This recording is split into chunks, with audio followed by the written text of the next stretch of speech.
Estamos aqui, Valfrido Vardi e eu, mais uma edição do Reconversa. Hoje, logo de cara, pode mostrar a Cátia Abreu. Já foi deputada federal, senadora, ministra. A gente se tornou amigo já há muitos anos. Eu aprendi muito com a Cátia e tem uma coisa muito importante. Ela aprende muita coisa também e aí pode ensinar aos outros. Talvez seja a pessoa que mais tenha me instruído, digamos assim, nos círculos do inferno que virou no Brasil o debate sobre agronegócio. Que inferno? Não, o agronegócio tem sido a salvação do Brasil, mas ao mesmo tempo tem um peso político, uma dinâmica da questão política sobre a qual a gente precisa conversar aqui.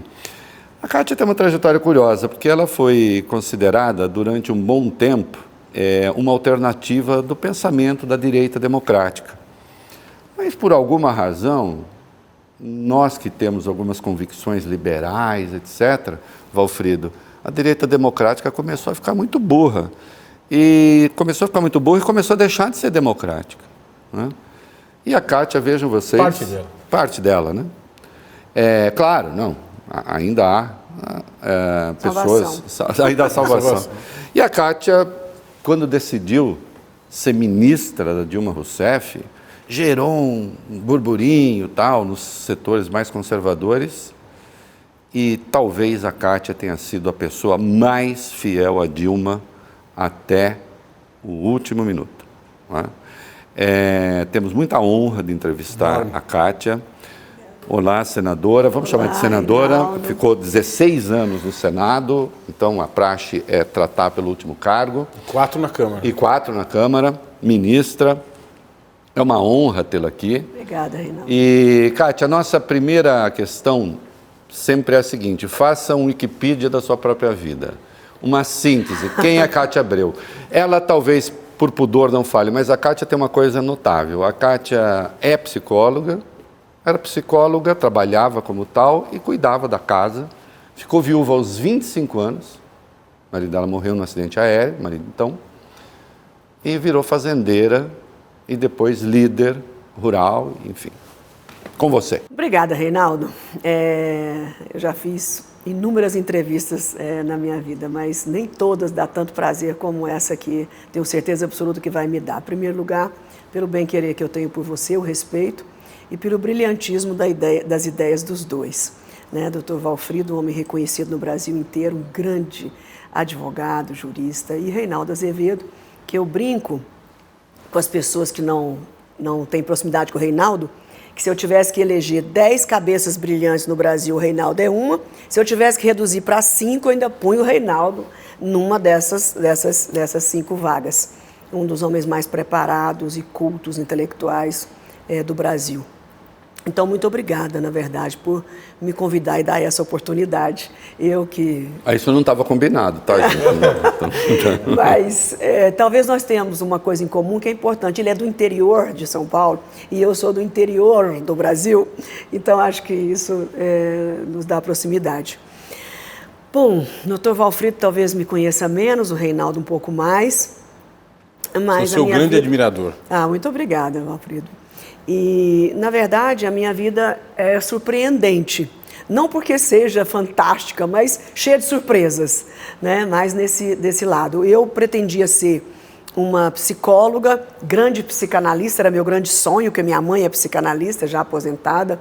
E a minha vida deu uma guinada enorme quando eu estava com 25 anos de idade e no último ano do curso de psicologia.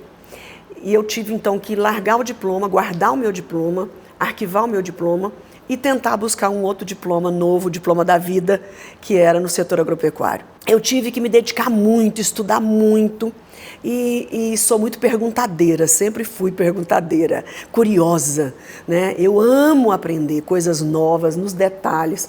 E acho que isso me ajudou muito, me impulsionou a vontade de vencer. Mas vencer... Para quê? Você queria chegar aonde? Um atleta quer vencer a Olimpíada, né? São tantos objetivos na vida. Eu queria vencer, mas eu não tinha uma coisa assim, um foco específico. Você queria ser política, você queria ser... Nada, Reinaldo.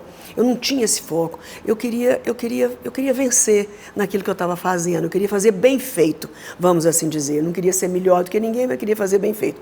Na minha época, há mais de 40 anos atrás, quando eu iniciei, nós não tínhamos mulheres no setor agropecuário. Ou elas viravam fazendeira pela dor, mas pelo amor nunca. O meu caso, pela dor, perdi o marido. Outras porque perdeu o pai e recebeu herança. Outra porque separou, dividiu o patrimônio. Sempre uma tragédia fazia com que as mulheres virassem fazendeiras. E isso é muito triste. Hoje a gente já vê uma mudança nesses últimos anos de mulheres fazendo essa opção. Às vezes até herdando, mas querendo continuar com o patrimônio como eu fiz. Então eu decidi ficar com o patrimônio. A minha família queria que eu vendesse tudo. Eu tenho 7 irmãos homens, a minha família é muito masculina, majoritariamente masculina. E todo mundo decidiu que eu ia vender a fazenda e ir embora. Eu falei, e eu assim, estática, eu falei, esse povo tá doido, eles não estão me perguntando. E eu decidi aos 25 anos que eu ia ficar lá sozinha, no estado que ainda naquele ano era Goiás. Ele só se dividiu no ano seguinte. Só estava com filhos, com... Meu mais velho, que hoje é senador da República, ele tinha 4 anos. O meu filho do meio tinha 1 ano e 2 meses e eu estava grávida de 2 meses. Então foi uma barra pesadíssima. A minha família toda tinha ocupação, todos tinham as suas ocupações e não podiam me acompanhar. Então eu tive que ir só. Decidi só e tive que estar lá só. Mas fiz muitos amigos. Fiz amigos maravilhosos, professores verdadeiros na minha carreira. Encontrei o Reinaldo, que para mim é um outro professor, sempre me orientando muito, desde a CNA, sempre me dando ideias iluminadas. E assim eu cheguei até aqui, de uma analfabeta rural, na área rural, não fiz mestrado e nem doutorado, mas cheguei à presidência da maior confederação patronal do Brasil no setor agropecuário e a primeira mulher ministra da Agricultura. Então, esse é o resumo. E eu estou aqui. Queria fazer uma pergunta, antes de a gente entrar nos temas concretos, que são muitos, sobre os quais a sua habilidade permite falar com maestria, mas que tem a ver com coisas que sempre passam pela minha cabeça, né? Tem uma cena famosa daquele filme O Planeta dos Macacos, em que os macacos estão sentados numa escada e no último degrau está o César, que é o chefe. Sei, né? É para assistir. E todos eles olham, alguns com admiração, outros com inveja, outros querem o lugar do César, mas o César não perde o lugar dele no filme todo, porque ele é o mais inteligente, mas mais do que isso, porque ele sabe lidar com os outros. Uhum. O que é que a formação em psicologia, somada à inserção forçada num meio profundamente machista e masculino, que é o agro, né? De que forma essa combinação lhe serviu para vicejar, para ter tanto sucesso na política? Olha, Valfrido, eu acredito que a obstinação é uma coisa muito importante para qualquer ser humano, em qualquer circunstância. E eu aprendi isso muito cedo. Eu acho que você tem que forjar o seu caráter em cima da coragem e da obstinação. Então, eu decidi e tomei esse caminho. E de me relacionar bem com as pessoas. Então, sempre que você se demonstra verdadeiramente humilde, você tem mais facilidade para lidar e ser aceita. Não é mediocridade, é humildade. É você querer aprender, é você perguntar. Mas, por outro lado, eu queria que os homens me respeitassem pelo meu conhecimento. Então, não tinha um assunto no setor agropecuário que alguém pudesse falar assim, a Kátia não sabe isso, eu sei mais do que ela. Não era nem para querer ser a melhor de todos, mas para a questão da vaidade, do orgulho da mulher, por ser mulher nesse local, nesse espaço, eu queria mostrar para eles que eu sabia tanto quanto eles. Não queria saber mais do que eles, mas tanto quanto sim. Então, de todos os produtos da agropecuária, eu me dediquei depois a comércio exterior, a logística e infraestrutura. Me considero modestamente uma conhecedora do Brasil nesse sentido. Economia, eu tenho orientador. Há 15 anos eu tenho aulas todos os meses, há 15 anos, de macroeconomia, microeconomia, da economia mundial. Então, eu me dediquei, me preparei, não me restringi ao agro. Então, eu sempre digo nas palestras que participo, qual é o segredo? pergunta tudo, conheça de tudo e não se restrinja num leque. Porque na política todo mundo gosta de falar assim para a mulher, saúde é com você, tá? A educação é com você e o social também é com você. Então, a mulher não pode aceitar só isso, em que pese sejam 3 setores muito importantes. Por que a mulher não pode relatar sobre economia? Todas as matérias, nesses últimos 4 anos principalmente, que o Banco Central acionou o Congresso ou o Paulo Guedes, eu tenho orgulho de dizer que eu participei ativamente como relatora ou como debatedora de todas as matérias, mesmo me custando noites a fio de estudo. Então, eu acho que esse é o caminho para quem quer vencer. Eu ia emendar uma pergunta, porque eu acho que seria legal a gente ir do fim para o começo. 2023 foi o fim do seu mandato como senadora. Sim. A senhora continua sendo uma importante representante do agro, mas não foi reeleita senadora. E isso, na minha modesta opinião, e eu queria que a senhora comentasse, se deu porque, como disse o Reinaldo, o setor agropecuário é o motor da economia brasileira. Todavia, ele experimentou um retrocesso político e ideológico muito acentuado, com setores dentro do agro apoiando uma guinada autoritária no Brasil. Como a senhora sempre representou o que há de mais exuberante na democracia brasileira, talvez tenha se prejudicado nessas últimas eleições por isso. Certamente também. Isso vai se modificar no futuro. O que aconteceu com o agro brasileiro, que foi tão bem tratado nos governos do PT? Super bem tratado. O que aconteceu com o agro brasileiro, que representa 21% do produto interno bruto, que bateu todos os recordes, todos os recordes de produção, 300 milhões de toneladas de grãos, enfim, e que, ao mesmo tempo, se identificou com um pensamento negacionista, anticientífico, anti-intelectual e muito próximo de uma ruptura democrática. Financiou. A gente está tão junto que seria a minha pergunta. Desculpa. Não, mas é sinal de que estamos andando bem. Não, só quero lembrar, esse ano, o BNDES, esse ano, sem plano safra, haverá 10 bilhões e meio para o agro do BNDES sem plano safra. Nunca faltou dinheiro para o agro nos governos petistas e especialmente no governo Dilma, especialmente no governo Dilma, porque a senhora foi ministra no segundo mandato. Foi muito especial. Eu adoro essa pergunta, principalmente a primeira parte dela. Eu disputei o ano passado e perdi as eleições. E eu aproveito a oportunidade para dar números aqui rapidamente, mas que são estarrecedores para as mulheres. Senado tem 200 anos. Nesses 200 anos, Reinaldo, 150 homens senadores se reelegeram para um segundo mandato. Nesse mesmo período, apenas 5 mulheres se reelegeram e eu tenho orgulho de ter sido uma delas. Vamos lá, desses 145, 54 tiveram 3 mandatos. E dessas 5 mulheres, só uma teve 3 mandatos. Então, a dificuldade para as mulheres, não sei o porquê e nem como, mas os números dizem tudo. Então, quem foi? Olha, o que teve 3 mandatos, senadora Maria do Carmo, de Sergipe, esposa do João Alves, que foi governador, prefeito e tudo. Teve uma senadora de Roraima, muito tempo atrás, agora infelizmente... nem precisa, só queria saber a Lúcia Vânia, de Goiás, teve 2 mandatos, eu tive 2 mandatos, tem mais uma com 2 mandatos, daqui a pouco eu me lembro. Então, 5 mulheres e apenas uma teve 3. Então, eu, como as demais, temos dificuldades na reeleição. A minha reeleição já foi difícil, não foi uma reeleição fácil. E nesse terceiro mandato, tive muitas complicações internas no Estado, mas esses números eram o que eu queria dar para alertar a população. Por que tudo é tão difícil na política para as mulheres? Porque tantas leis, cotas, percentuais, recursos, tudo que vocês imaginarem, não tem mais o que votar. E as mulheres não conseguem avançar.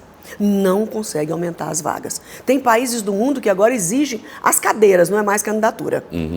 Metade de cadeiras de mulheres, 20% para as mulheres. Tem que eleger de qualquer jeito. Bom, enfim.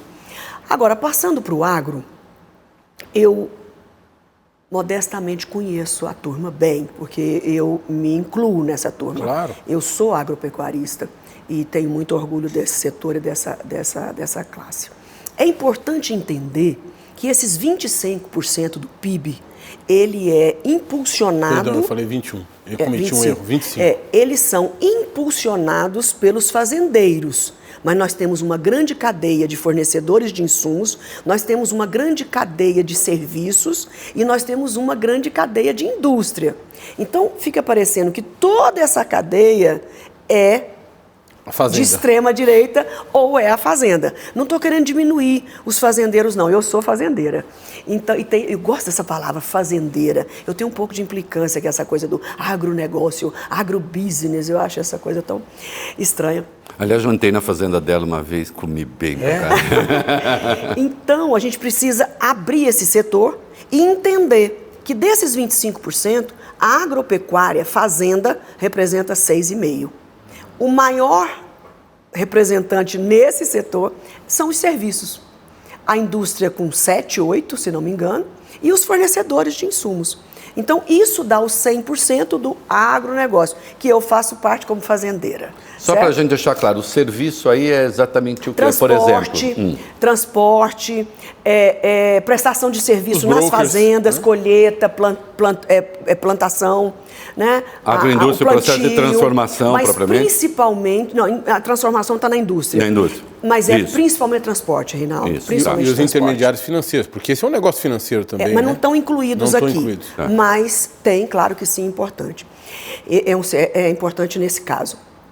Então, isso é o agronegócio. No mundo inteiro, os fazendeiros são conservadores.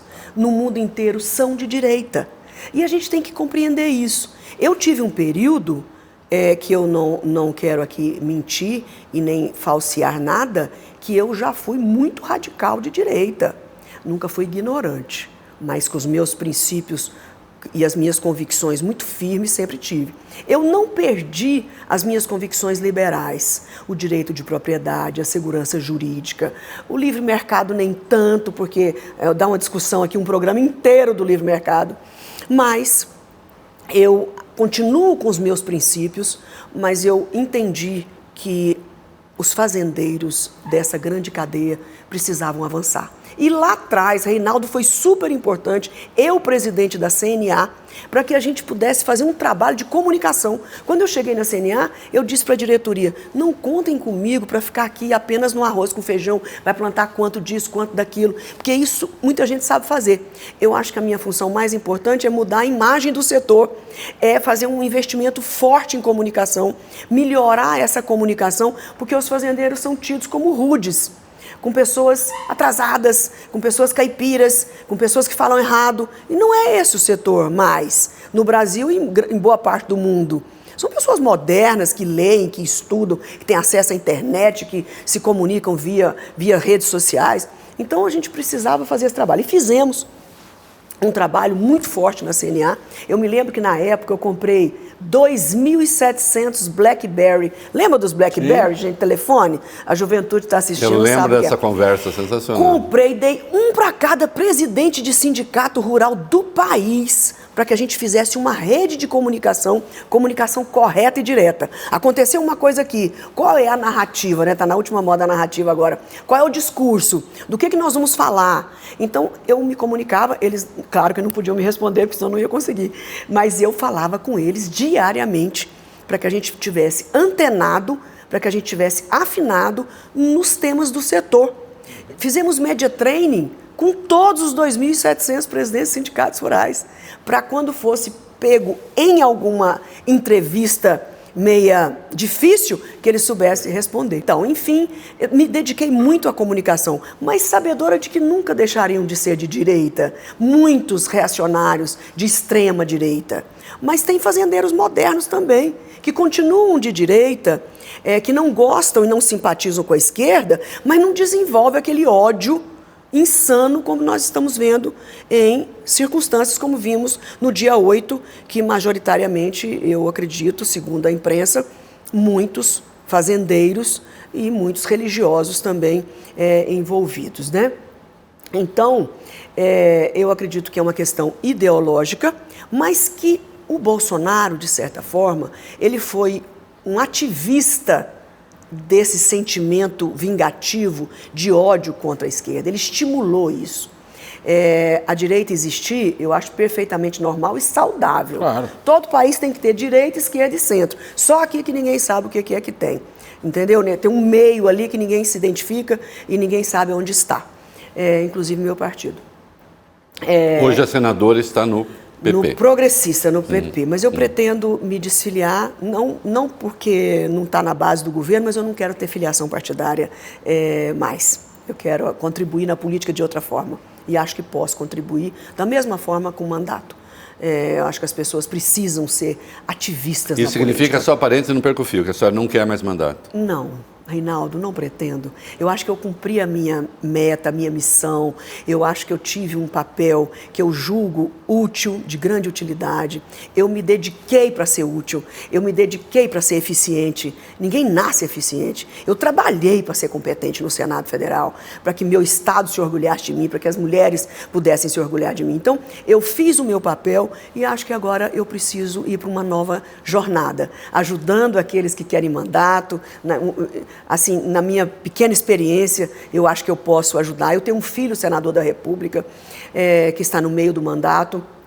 Então, nós podemos fazer... Senador Irajá Abreu. O senador Irajá Abreu. Então, nós podemos fazer muita coisa juntos com aqueles que têm mandato, mas não tenho um arrependimento. Se eu tivesse que começar tudo de novo, eu teria ido para a política, para o Congresso e para a Câmara dos Deputados. Eu adoro a política, eu sinto orgulho de ter sido mandatária. Não tem um pingo de constrangimento. Político está tão mal visto, esse chapéu nunca serviu para mim. Senadora, a senhora votou contra o teto de gastos, né?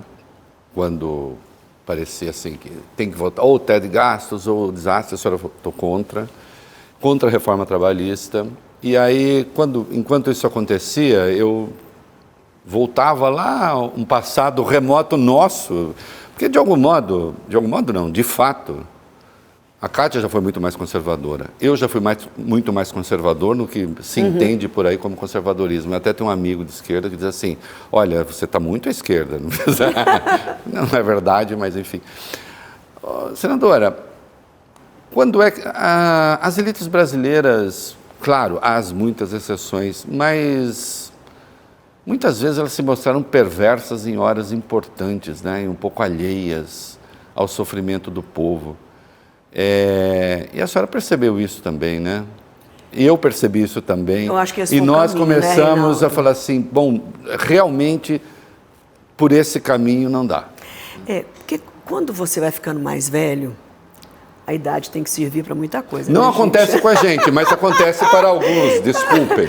A idade não produziu nenhum efeito na senhora. Não, que bom. Muito obrigada. absolutamente Eu aceito o elogio, acredito. Merece. Nele. Muito obrigada. Na verdade, você tocou no ponto assim, principal da mudança na minha vida. Foi a questão social lá no campo, porque ninguém conviveu mais do que eu nesse Brasil inteiro, em especial no meu Tocantins, nos assentamentos da reforma agrária, nas vilas, nos distritos, e de ver aquela pobreza, aquela miséria. Então, eu estava observando que nós estávamos dirigindo para uma agricultura sem agricultores. Se você pegar toda a produção brasileira, ela não é feita por mais do que 10% dos produtores. Essa agropecuária exportadora, é isso que nós queremos para o Brasil? Uma agricultura sem gente? Uma agricultura sem agricultores? Só com máquinas? E esse outro lado? Desenhei para a presidente Dilma, já no segundo governo, o campo na classe média. A classe média urbana é enorme, 40% hoje, chegou a 50%. No campo não existe, não é nem digno de nota. Talvez 5% do campo está na classe média. 80% na classe D e E, certo? E o restante na classe A e B.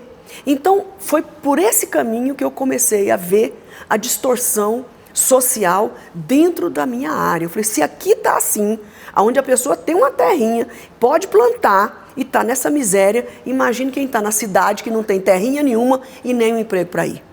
Então, eu aprendi muito com a presidente Dilma, ela nunca me obrigou ou me induziu a ser de esquerda, mas com o trabalho dela eu fui observando as preocupações e o sentido naquilo tudo, nas políticas sociais, no que poderíamos fazer para minimizar. Então, lá na direita, o que a gente pensava? Se trabalhar, tudo dá certo. Tem que trabalhar, não pode dar nada. O empreendedorismo, o livre mercado. Pelo amor de Deus, tem gente que precisa comer ontem. Enquanto essa comida não chega, esse povo faz o quê? Um país gigante na produção de alimentos e que tem gente passando fome. Então, isso me mobilizou muito. Não perdi os meus princípios liberais, mas mudei bastante. Dr. Valfrido e Reinaldo acompanhou isso. Sou sempre... Mulher, ela normalmente, pelo dom da maternidade, ela tem sempre o coração mais mole, né? Então, eu estava endurecendo muito o meu coração. Então, eu acho que eu cheguei no eixo. Eu cuido das questões fundamentais para o empresário, aquele que dá o emprego, gente. Nós temos que torcer e rezar por esse homem.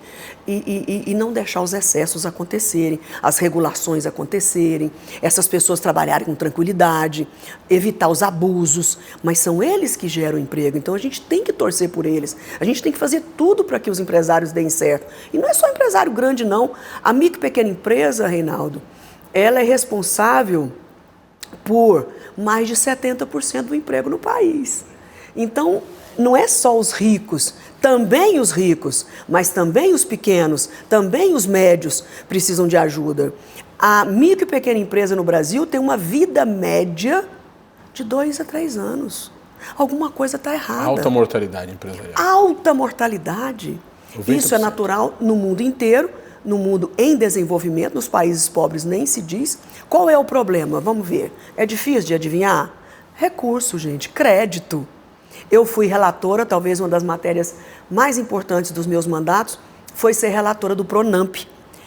Jorginho Mello é autor do projeto e como relatora 5 vezes, nós fizemos 5 tranches de dinheiro na Covid e eu negociei pessoalmente com o Paulo Guedes, arrancamos esse dinheiro na unha ao Congresso Explica o que é PRONAMP Nacional. rapidamente. PRONAMP é dinheiro para micro e pequena empresa. Isso. Porque tem o PRONAF, que é rural, dos pequenos rurais. Mas o médio, o pequeno urbano, zero. Uma taxa de juro estratosférica. E por isso tem que morrer, não tem como.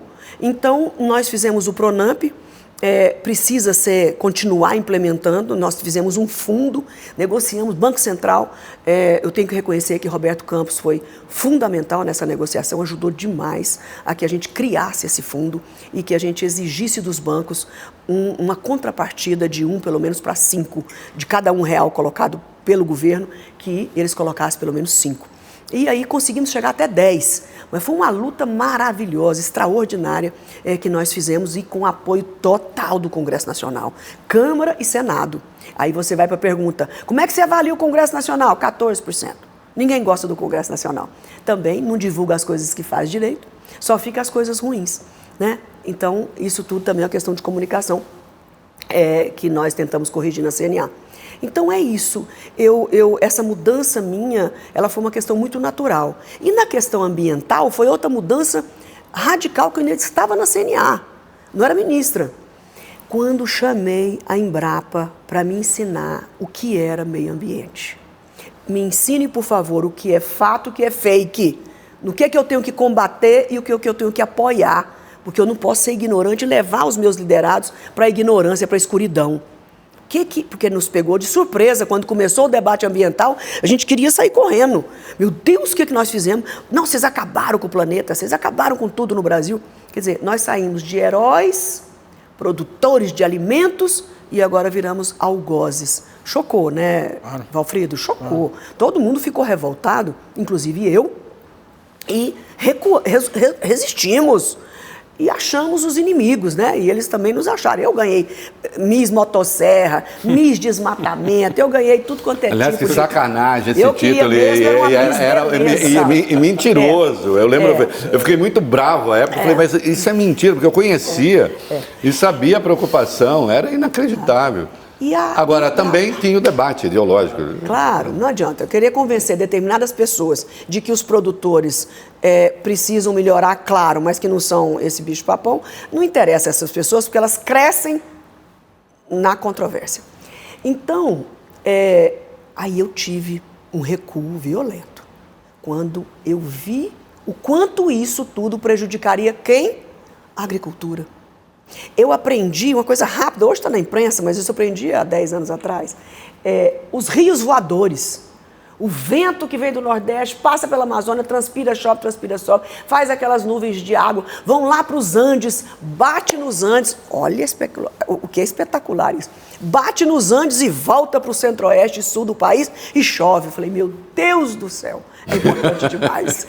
E fiquei assim fascinada com o aprendizado. Fantástico. E tentei movimentar a turma toda para que a gente tivesse mais cuidado sobre isso. Agora, no governo do Bolsonaro, em 2019, um ruralista muito radical, deputado federal, a Kátia mudou de camisa. Eu falei, não, filho, eu mudei de estratégia porque eu tenho inteligência e cabeça não é para segurar pescoço. Então, nós precisamos pensar. Nós vamos perder mercado, as pessoas vão parar de comprar de nós e isso vai doer no bolso, não é na camisa.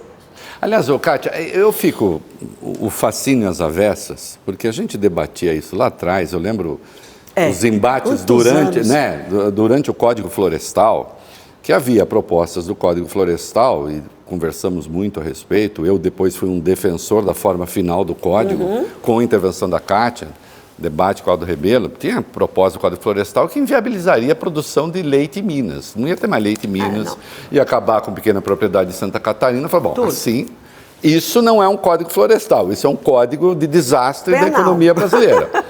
E acabou saindo um bom código, com problemas aqui e ali, mas acabou saindo um bom código. Cheguei a encontrar, uma vez eu fui à CNA, falei com produtores rurais lá, o tempo que a Kátia presidia a Confederação Nacional da Agricultura e Pecuária do Brasil, e eu ouvi o produtor rural falando o ciclo completo da economia. Esses dias o Lula participou de um evento e disse quanta tecnologia tem num grão de soja. Eu lembro que a gente falava disso.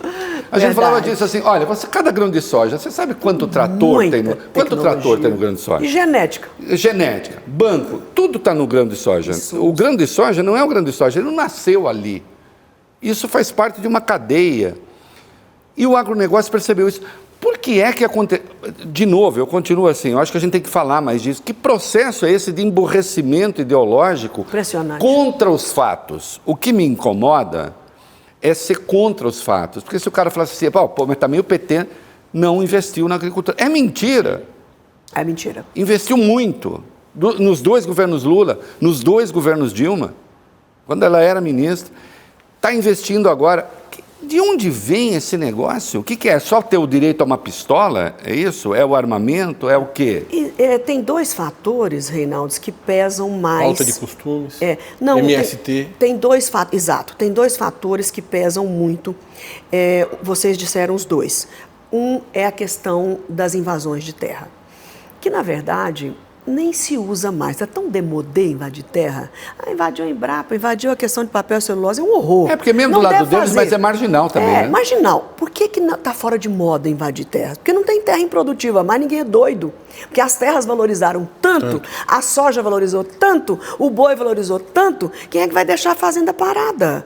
Então, isso já era. Não é mais reserva de valor. Não é mais reserva, porque antes especulava. Um médico ganhava dinheiro, comprava uma terrinha. O advogado ganhava dinheiro, comprava uma terrinha e deixava lá para valorizar. Não, gente. Para quem não sabe, né, caipira, como nós, reserva de valor é o seguinte, você fica lá com a fazenda, um dia valoriza e eu vendo. Não, especular. Se você botar soja lá, ela rende muito mais. Não, você não vende nunca mais. Quem tem terra não vende terra fácil mais. Não vende. Então, só se mudar de ramo mesmo, acontecer uma divisão de espólio, cada um vai seguir sua vida. Mas quem é fazendeiro não vende terra. Então, o que acontece? Gente, no período do Lula 1 e 2, nós tivemos invasões... Não, tivemos Fernando Henrique primeiro. Muitas invasões do Fernando Henrique. Inclusive uma fazenda dele próprio. Isso. Quando ele soltou uma medida provisória... Da ponte. Nós tratamos do assunto com o coordenador político do MST aqui, o João Paulo Rodrigues. Pois é. Quando Fernando Henrique invadiu a fazenda dele, foi talvez uma coincidência, ele soltou uma medida provisória, terra que foi invadida não será desapropriada para a reforma agrária. Aquilo já começou. Agora, quem acabou com as invasões de terra, Reinaldo? O Bolsa Família, meu amigo. O Bolsa Família deu um instrumento para as pessoas poder sobreviver. Porque tem movimentos sociais que entregavam as cestas básicas para essas pessoas pobres desvalidas na vida, sem objetivo, sem nada, e faziam delas uma massa de manobra. Quando o Lula juntou os programas, aumentou e deu o cartão, para que eu vou ficar debaixo de lona para esperar uma cesta básica chegar, se eu tenho o meu cartão na mão? Deu dignidade. Então, se você for pegar a escala de invasões, elas foram derretendo com o Bolsa Família.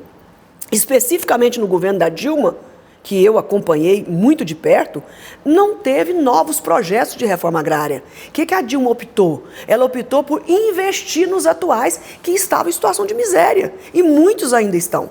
Sem máquina, sem trator, sem estrada, sem qualificação, sem nada. Então ela fez... Então, que medo é esse? Vai virar comunismo. Ué, o Lula teve 8 anos, a Dilma 6, 6 e 8, 14. Eles tiveram 14 anos para transformar o Brasil num país comunista e não fizeram por quê? Vão fazer agora, porque o Bolsonaro está dizendo que vai fazer. E no período, o Brasil passa a ser o maior exportador de carne do mundo, dos maiores exportadores de alimento, o maior produtor de proteína animal. Eu quero que eles apontem especificamente, objetivamente, o que Lula e Dilma fizeram ostensivamente, praticamente, diretamente contra o agronegócio. Os maiores volumes de financiamento. Só um número. Eu fiz na época que eu era ministra, hoje eu já não sei essa contabilidade. O Fernando Henrique, no seu tempo de governo, financiou por ano 30 mil máquinas. Lula, 30 mil máquinas. Dilma, 60 mil máquinas por ano no período dela. A Operação Lava Jato potencializou o discurso da antipolítica, que, de certa forma, culminou com a eleição do Bolsonaro. A senhora falou bastante da sua participação no governo Dilma. Eu, aliás, quero mandar um beijo para a presidenta Dilma, de quem eu sou fã, confesso. A senhora teve problemas por apoiar a presidenta Dilma foi o final da sua pergunta, exatamente. No contexto do impeachment. Foi. A senhora votou contra o impeachment. Não, votei e trabalhei contra. Votou e trabalhou contra, e por conta disso, e também por conta da sua condição de ministra, a senhora experimentou problemas internos no partido do qual a senhora era afiliada à época, que era o MDB. Uhum. No ápice desses problemas, a senhora faz uma grande crítica ao centro democrático, ao centrão, daquele momento, encabeçado pelo MDB. Né?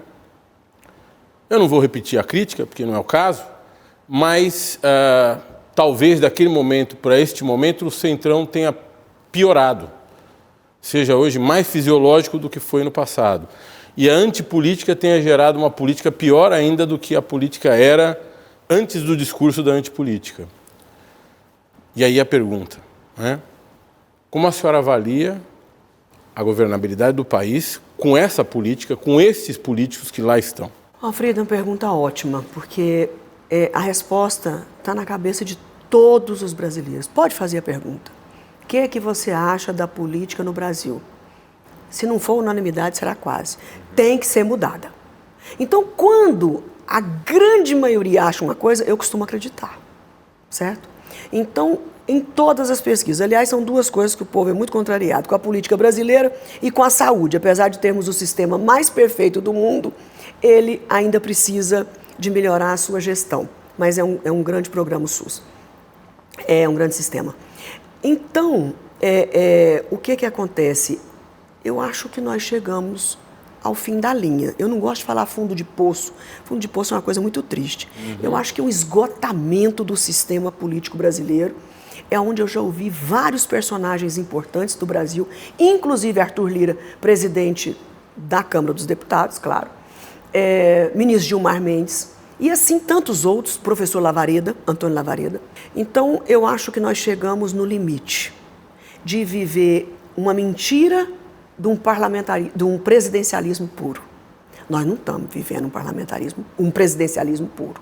Então, eu fico imaginando a cabeça do presidente Lula, comparando Lula 1, Lula 2 com Lula 3. Deve ser. Ele encontrou um país completamente diferente. Saiu de um país analógico e entrou num país tecnológico. Como se fosse isso. E saiu de um presidente que efetivamente tinha quase superpoderes e chegou para um presidente hoje... Então, antes estava errado e hoje está certo, não vou entrar nesse mérito. Estou dizendo que antes existia o presidencialismo e hoje não existe mais. Ou nós vamos nos enganar até que dia? O Congresso Nacional é avaliado, e eu me incluo, tá? Sou ex-senadora, mas estava lá até ontem. 14% da população apenas que aprova o Congresso Nacional. Com tudo que votamos de Bolsa Família, as reformas importantes, o PRONAMP, que eu acabei de contar agora há pouco, muitos recursos para a agricultura, muitos recursos para o auxílio emergencial, a população não reconhece. Sabe por quê? Porque existe o professor Lavareda gosta de usar essa palavra, opacidade. Não existe nome de partido e não existe pessoas, não existe líderes. Então, é o único lugar do mundo, segundo as pesquisas de Lavareda, que o presidente da Câmara dos Deputados, a população, aprova o partido dele 1%. Porque não conhece, Reinaldo. Simplesmente desaprova porque não conhece. Não sabe nem se gosta ou se não gosta, que é o meu partido, que eu estou filiada hoje. Senadora, vamos penetrar um pouquinho mais no realpolitik, ainda mais do que a senhora está fazendo. Nós combatemos o aparato de controle do Estado combateu o mensalão num dos governos do presidente Lula, ou seja, a ideia de que o parlamento recebeu, membros do parlamento recebiam dinheiro para votar de uma determinada maneira em projetos de lei. A evolução disso, se nós olharmos, depois o Petrolão. O Petrolão culmina com um sequestro do orçamento público brasileiro RP9. pelo parlamento. RP9. Ela foi oficializado, isso, Reinaldo. Saiu da São as emendas do relator. RP9 saiu da ilegalidade. Explica isso para o nosso público. É o seguinte. Então, houveram aquelas denúncias dos parlamentares que recebiam dinheiro por fora. Que apelidaram de mensalão, petrolão. E como é que foi no governo Bolsonaro? Não limpou tudo honesto. Gente, depende do ponto de vista. O Bolsonaro não fez. Ele foi obrigado a deixar o Congresso Nacional aprovar a lei, todos nós votamos, comandando o orçamento. Oficializou os recursos para os parlamentares. Como é que foi essa transição? Dilma caiu porque não se submeteu. Isso eu defendo até a morte. Ela não se submeteu a essa divisão indecente de recursos. Não tinha dinheiro para nada, por conta do ajuste fiscal. Joaquim Levy, um dos economistas mais importantes do país, inclusive trabalha num grande banco, não é possível que ele seja ruim, ele não tinha dinheiro para dar para os parlamentares, porque nós estávamos num ajuste fiscal. Claro, Dilma caiu porque Michel Temer, seu vice-presidente, prometeu a esse Congresso as regalias da época. Então, ele, quando assumiu, já tinha feito compromissos de cargos, de ministérios e de recursos enormes. Ele entrou e as torneiras se abriram. Eu não estou dizendo isso, a Kátia. Abre o orçamento e veja o que aconteceu em 2016, depois que o Michel Temer entrou. A brincadeira de recursos públicos. Em 2017 foi uma coisa exorbitante. Quando o Bolsonaro entrou, o Congresso falou assim, esse negócio é bom. Eu, particularmente, adoro levar recursos para os meus municípios. Não acho ruim de jeito nenhum. E por que isso é bom? Porque eu sei... agrada a base. Agrada a base. Você leva a creche, você leva a escola, você leva a rua. Claro que tem alguns que praticam as suas corrupções aí no levam paralelo. para o próprio 500 tratores para uma cidade que tem 400 pessoas. Mas, isso aí o povo sabe, não precisa nem dizer. Vamos falar da parte boa aqui. Então, doutor Valfrido, o que acontece? O Bolsonaro teve que ficar de 4 de cócoras e o Congresso, então, aprovou os bilhões do orçamento para as emendas de relator. Já tinha tido anteriormente a emenda, mas era pequenininha, né? Orçamento positivo. O orçamento impositivo, as emendas impositivas. Começou né? assim, lembra? Mas era pequeno. Começou no Temer as emendas virando impositivas, Isso. aumentaram A tecnologia um pouco. foi se desenvolvendo. Foi se desenvolvendo, tudo é um processo. Quando chegou no Bolsonaro, aquilo virou um horror. Então, oficializou-se, não é mais dinheiro por trás para ninguém. Vamos dar oficialmente para eles aplicarem nos seus estados e nos seus municípios. O Tribunal de Contas está aí, dos estados e dos municípios, para fiscalizar, para saber se está fazendo certo. Agora, isso significa que o presidente da República, eleito com um projeto de país, presidencialista, não consegue implementar aquele projeto de país, porque precisa de dinheiro para implementá-lo, e esse dinheiro está comprometido. Foi sequestrado pelo parlamento para entregar para cada um dos parlamentares para os seus projetos pessoais. Exato, de todos. De todos. Existem Deixa eu só dar um número antes que a senhora continue para para quem está acompanhando. Nós estamos falando, tudo isso que a gente está falando, Nós estamos falando de 5% do orçamento, tá? Porque 95% do orçamento é de execução obrigatória. Previdência, Nós estamos falando de 5%. folha, saúde e educação. Juros da dívida. 5%. Juros da dívida aqui. Então, esse orçamento sequestrado, foi uma ótima observação, Reinaldo, esse orçamento sequestrado significa 5%. Só que é dinheiro demais e que não tem outro para o governo fazer as suas aplicações. Por que só o governo sabe aplicar e os parlamentares não sabem? Sabem também, só que com outro foco, que é um foco micro. Quer fazer as coisas ali locais. E o governo federal tem os projetos macros, as grandes pontes, as grandes ferrovias, as grandes estradas, os grandes portos, que precisa ser feito para o país crescer. Então, se os dois estão certos, por que não achar uma forma diferente de governar esse país? Então, Lula foi eleito e publicou no TSE, assim como Bolsonaro e os demais candidatos, um plano de governo presidencialista. Certo? E ele não tem como executar isso, esse plano presidencialista, com esse sistema que nós estamos vivendo na prática. Porque na teoria é presidencialista, mas na prática nós estamos vivendo uma cobra assim de duas cabeças. Entendeu? É o Congresso forte. Que não responde pelo que faz. E que não tem a responsabilidade, não é que não tem a responsabilidade pessoal, juridicamente, constitucionalmente, não tem a responsabilidade porque o sistema é presidencialista. Então, se esse sistema for modificado, o Congresso pode continuar tendo poder, mas vai aumentar muito a sua responsabilidade. Eu tenho defendido e apanhei, porque até o Lira uma vez falou disso e tal, e aí virou uma grande confusão, que se fala do regime semipresidencialista. Semipresidencialista ou semiparlamentarista, tanto faz. Nós estamos falando semi, quer dizer metade. O copo meio cheio, meio vazio. Que é o regime português, que é considerado semipresidencialista. Em vários países do mundo estão ampliando muito. Significa o quê, para quem está acompanhando? O Congresso responde, em boa parte, pelo Executivo também.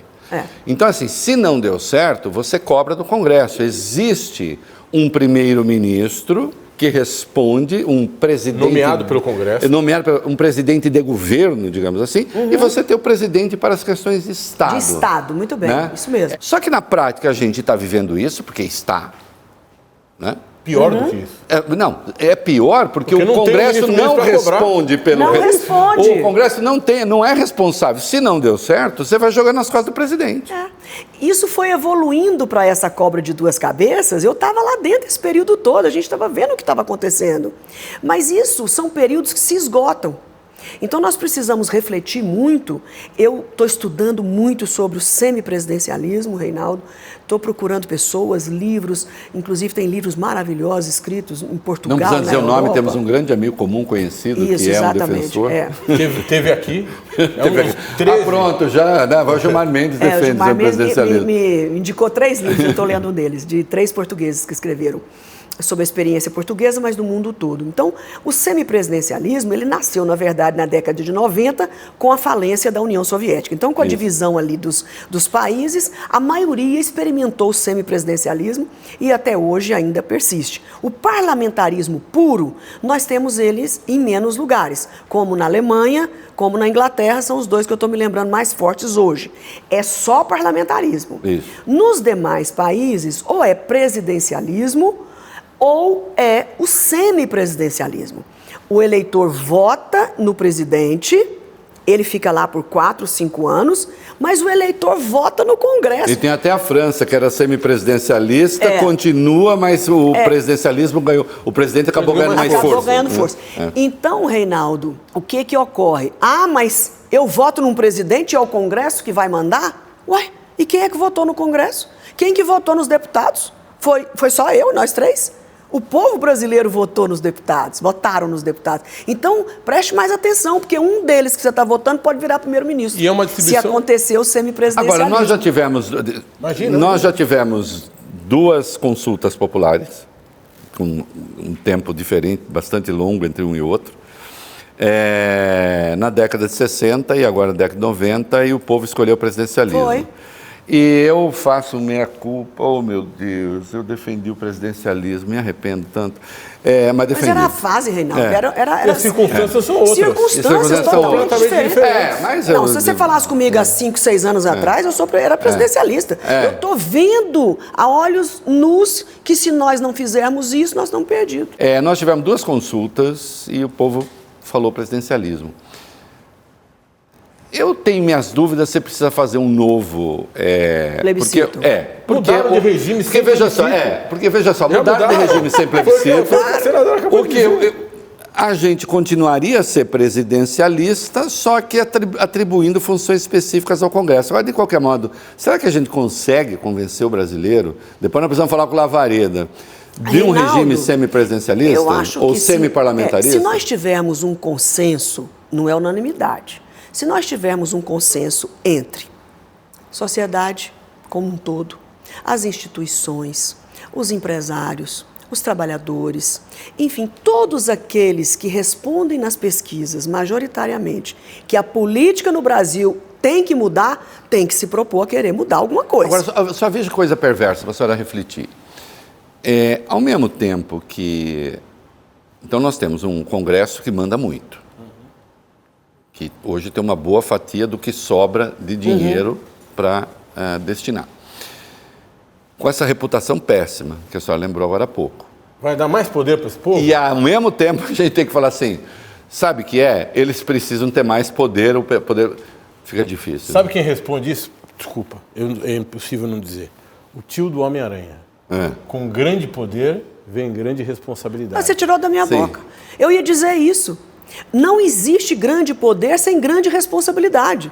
Quando nós vivíamos um presidencialismo verdadeiro até um dia desses, os presidentes foram penalizados ou bonificados por suas ações. Então, quando eu instituí um programa de governo para o Congresso, que esse Congresso é o povo que escolheu. O povo escolheu esse Congresso. Ah, mas o povo escolhe mal? Eu não gostaria de avaliar dessa forma que o povo escolhe mal. Eu acho que o sistema atual está desvirtuando o papel dos parlamentares e que se a gente colocasse isso nos trilhos, os senadores e deputados, principalmente, ia aparecer muito mais o trabalho deles, os partidos, porque esse é o outro ponto. Como é que pode, Reinaldo, eu fico muito a pena de vocês, paulistas, por um motivo. Nessa eleição agora, eu até anotei, vocês tiveram que escolher um deputado estadual. Vou falar para você quantos candidatos vocês tiveram. Você não sabe, né? Sei não. Oh, meu Deus. Mas eu ia falar justamente da questão da proporcionalidade. Que não Reinaldo, se não me engano, que é tanto papelzinho, vocês tiveram que escolher, é coisa de 1.300 deputados, candidatos a deputado estadual, a deputados estaduais, que vocês tinham que escolher um. Não, 1.300 não. Federal, 1.300. Isso. Estadual, 2.000 e tantos candidatos. É chanchada, amigo. Como você vai fazer uma análise dessa? Em todo estudo neural de política, o Lavareda tem essa especialidade, quanto mais opções você tem, piores são suas escolhas. Demais, sim. Piores são suas escolhas. Aí o que você vota? Você vota no neon da loja. Vou comprar nessa loja que o neon dela é bonito. Vota no Tiririca. Vota nesses personagens que viram um neon e acaba elegendo 2, 3. Eu não tô, a senhora está defendendo um voto distrital misto, por exemplo? Eu gosto, mas acho mais difícil aprovar o distrital misto. Eu gosto muito dele. Eu sempre fui uma parlamentar que defendeu. Que é isso? O voto distrital misto é o seguinte, hoje é muito interessante. Quanto mais a gente fala, o eleitor vai ouvindo, vai tomando a raiva do sistema e ajuda a gente. É o seguinte, Estado Tocantins. Então, comecei na política, o José começou na política nessa região sul do Tocantins. Aí vai ali, arruma os votos, se elege. De repente ele não fica muito bom mais, aquele prefeito não quer apoiar ele, o outro líder não quer, ele muda lá para o Bico do Papagaio. Agora eu vou buscar voto no Bico do Papagaio. Isso é um voto, Deus me perdoe, muito complexo de o eleitor acompanhar o mandatário e acho muito desonesto com o Estado. Por que ele saiu dessa região e teve que ir para outra? Boa coisa não foi. Então, quando você tem um voto distrital, a chapa é montada de acordo com os distritos. Eu só sou candidata pelo Bico do Papagaio, só posso ter voto lá. Ou só posso ter voto pelo sudeste do Tocantins, ou por Palmas, região de Palmas. Então, divide os distritos, tem países que são assim, divide os distritos e o eleitor, o Reinaldo é daqui do Bico do Papagaio, deixa estar, vou vigiar seu mandato. Não fica correndo trecho. Tem parlamentares que têm voto no Bico, no Sudeste, no Sul, no meio do Estado, uma coisa tremenda. O eleitor fica com mais dificuldade de acompanhar, não é vigiar, não é nada, acompanhar o mandato dessa pessoa, se ela merece continuar ou não. Só para quem não sabe, distrital misto, você faz uma parte da Câmara, você faz o chamado voto em lista. Então, o sujeito vota em partidos. Então, vamos lá, metade da Câmara vai por lista. Você vota em partidos, eu voto no PMDB, no PT, voto na legenda. E a legenda faz uma lista de nomes do primeiro para o último, que são os seus candidatos. Isso. Então, tem a lista do PT, do PSD, do MDB. O que dá mais poder para o partido. O que dá mais poder para o partido. É a disputa então, interna assim, do partido. O PT teve direito a 15 deputados federais. O PT tem a lista, pega os primeiros 15 e vão os primeiros 15. Uma parte da Câmara seria formada assim. E porque a outra... é a parte mista, é a parte do voto. Eu vou É o queijo explicar, do seu Reinaldo, mas... Agora, o distrital é por pedaço. Então, assim, um pedaço Mas vai por que votar tem um que deputado. ser misto? Ele é mais justo. É isso, eu Vamos também imaginar que um candidato, você, por exemplo, sai pela advocacia. Tem advogados no estado inteiro, então você vai para a lista geral porque você não é um candidato de região, você é um candidato de um segmento. Isso. Eu sou dos trabalhadores, agora eu só quero o voto dos trabalhadores do bico papagaio? Não, como eu sou de segmento, eu tenho que ser votada no estado inteiro. Setor agropecuário é a mesma coisa, tinha voto no estado inteiro do setor. Então, é essa a explicação, porque tem uma parte regional e uma parte estadual. Eu só sei que tem que diminuir o número de partidos. É isso que eu ia perguntar. Não há mais possibilidade de ter. São 16. Né? O que é a direita hoje? A direita hoje é o PL, né? O PL. A esquerda é o PT e os demais de esquerda que são mais visíveis. PCdoB, PSB de bola, PDT, esses são de esquerda. E o restante é o quê, Reinaldo? Nós não temos essa categoria. Nós não temos um centro estabelecido. Nós não temos um centro de verdade. Porque essa questão do centrão não tem nada a ver com ideário político, ideológico, nada a ver. É apenas uma nominata que juntou um monte de gente, que não é desmerecedor. Não são pessoas... Conheço muitos parlamentares do centrão e que merecem meu respeito.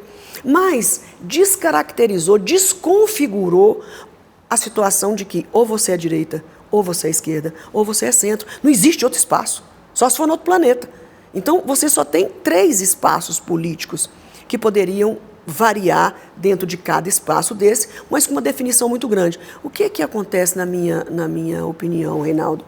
Um país que não tem um centro definido é um perigo para a democracia. Eu acho muito difícil.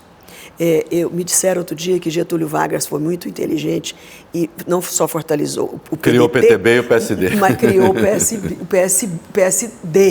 Criou o PSD. O velho PSD. Deu força e criou um centro. E deixou a esquerda isolada. Certo? Então, não ter um centro, tanto para um como para outro, eu acho da maior importância que nós tivéssemos isso. Agora, você não acha que, de certo modo, o PT hoje ocupa o espaço do centro? Não vejo. Talvez na situação, está tão esdrúxula. Isso, por causa da situação esdrúxula, claro. Não, é uma deformação. É uma deformação. Então, vamos dizer que o PT hoje está mais... Eu tenho medo de brigar com eles todos, de eu dizer que eles são de centro. Mas eles estão mais ao centro mesmo. Sim, pela ausência desse centro, que foi o PSDB muito tempo, com a força do Fernando Henrique presidente, exerceu um papel fantástico, e com o MDB ainda lá de Sarney, né? Junto com o PSDB, que formaram esse centro por muito tempo. Hoje isso se descaracterizou. Sabe o que eu chamo centro? A gente está falando, voltando ao agro um pouco, porque eu falei aqui dos 9,5 bi, 10,5 bi do BNDES, daqui a pouco vem plano safra, né? Metade esse ano, metade do ano que vem, e está falando em plano safra da coisa da ordem de 400 bilhões para o plano safra. Obviamente eu não sou contra, é fundamental para o Brasil, mas nós estamos falando de um plano especial de financiamento de um setor brasileiro. Um partido de esquerda faria um plano safra? Um partido de esquerda, raiz. Pois é, um partido faria de esquerda um plano raiz safra? não faria. Na verdade, somente para esclarecer um pouco mais do que você disse... Não, esclareça muito. Não, esclarecer um pouquinho mais. A necessidade dessa última safra foram 700 e tantos bilhões de reais. Tem que ficar muito claro que a metade dessa necessidade vem de bancos. A outra metade vem de tudo quanto é lugar, até de agiota. O produtor pega com as traders, pega com a agiota, pega dele mesmo, vende alguma coisa. Então nós temos que lembrar que a metade da safra brasileira, os produtores merecem esse aplauso, eles se autofinanciam, tá, eles se viram. A outra metade, em torno de 350 bilhões, como é que ela foi dividida na última safra? Que também, Reinaldo, pouca gente se atenta, porque tem mais o que fazer, né?